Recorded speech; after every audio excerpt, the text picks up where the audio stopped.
Sophia is amazing. She is the girl who's everybody's friend. She's super artistic. She's super empathetic. She's a really amazing kid. She really loves everybody. She's here for everybody. And she just wants to be part of everything around her. Sophia started off having headaches for about a year, and they were constant. We went to a couple doctors and they said it's puberty. She's just growing up. They'll go away. And then it started affecting her dancing, which was the most important to her. She couldn't do certain things, certain tricks. She had to take a lot of breaks. She put on her dance costume, and I looked across the room at her teacher, and we just made eye contact, and we were like, something's wrong. We had to glue the costume on her body. She had just dropped like 20 pounds for this little petite girl. And I made an appointment online instantly. So I went and got her an MRI, and within 15 minutes they called us and they said she's got a massive brain tumor. I had a brain tumor, and it was like right here, and it was over kind of by my eye and over like by my neck kind of. It was pretty big. Her brain tumor was 2 inches by 2 inches, and it was kind of like this, and inside the tumor was her carotid artery, her sight nerves, her hearing nerves, her swallowing, her speech, her balance, and they were all encased in this tumor, and nobody wanted to touch her. I have a really good dance mom friend, actually, who works at the neurology clinic in Neenah, and she said, I'm gonna get you gotta go to Boston. Boston's the best. So we applied for their second opinion program, and within 3 hours they said, bring her here. We can't wait to get our hands on her. And that was a complete 180 from we're not touching her to we can't wait to save your kid. We once again go to our dance family, and they set up a GoFundMe. They raised enough money for us to get tickets, for us to stay in a hotel for almost 27 days.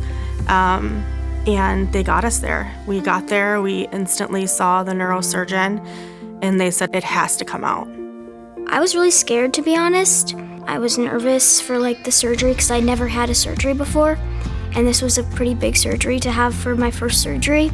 So I was really scared. She went into surgery and nobody knew how she was gonna come out. She may come out blind and deaf and miss her balance. There could be major problems. She had a 23.5-hour surgery. It's the longest surgery Boston's had in the last 3 years. She had 5 doctors and over 40 nurses.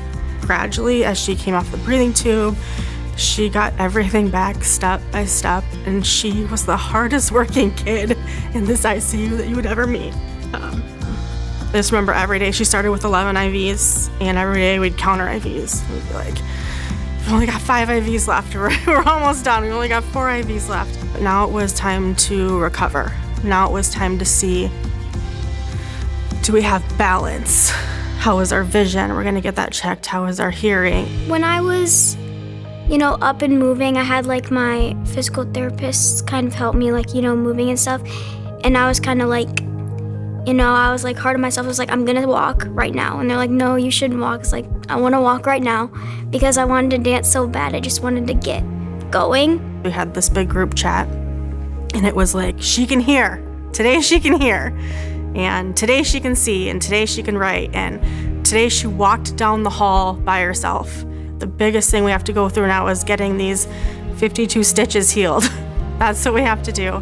The day we were going to check out, they came in and told us that there was a microscopic piece left on her carotid artery, and she had to go through 7 weeks of radiation. And so her world kind of crumbled a little, and so did ours. We started her radiation, and she did 30 days, which turned out to be about 6.5 weeks. She saw all her doctors, and everything went well, and we got to ring that bell and come home. That's all I thought about when I got up was I want to dance because I missed my friends, and dance is literally my whole life. Like, I don't do anything else besides go to school and dance. This is her life, and she loves it so much, and the fact that it could have been taken away from her was a big eye-opener for her. Sophia does really well in dance, and it used to be, gosh, I just want to win. Gosh, I just want to win.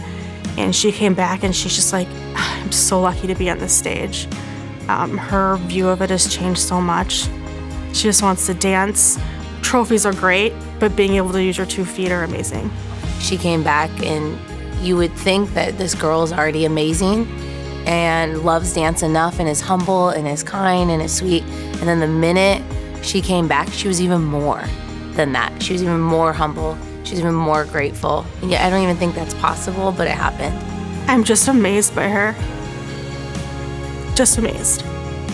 And when she's on that stage, it's like, you're not supposed to be there. Look at you go.